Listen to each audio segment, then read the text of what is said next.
কাশি থেকে ঘরোয়া উপায়ে বা ন্যাচারালি কিভাবে মুক্তি পাবেন। প্রথমত আপনারা রং চা খাবেন এবং সেই রং চায়ের সাথে আদা মিক্স করবেন, তুলসী পাতা অ্যাড করবেন এবং মধু দিয়ে রং চাটাকে মিষ্টি করবেন। তো এই চা যখন আপনি খাবেন দেখবেন কাশিটা অনেক কমে গেছে। এরপরে আপনারা 1 গ্লাস হালকা কুসুম গরম পানিতে লবণ নিয়ে সেটা গার্গল করবেন, অর্থাৎ আপনার গলার পিছনে যতটুকু যায় সেই পানি নিয়ে আপনি গার্গল করে সেই পানিটাকে ফেলে দিবেন।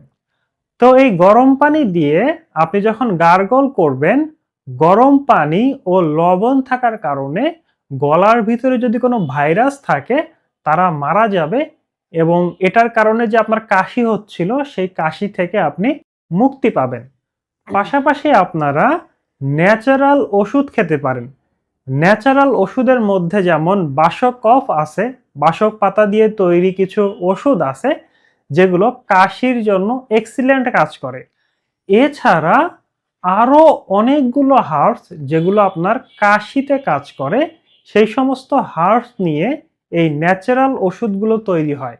তো এগুলো যখন আপনি রেগুলার খাবেন তখন দেখবেন যে ন্যাচারালি আপনার কাশি বন্ধ হয়ে গেছে। এর পাশাপাশি আপনার যেন বারবার কাশি না হয় সেজন্য মাস্ক পরিধান করবেন, ধুলাবালি যেন নাক দিয়ে না যায় সেই জিনিসটা খেয়াল রাখবেন এবং ঠান্ডা পরিবেশ বা ঠান্ডা জাতীয় খাবার, কোল্ড ড্রিঙ্কস বা অন্যান্য যে ঠান্ডা জাতীয় খাবারগুলো আছে এগুলো থেকে বিরত থাকবেন।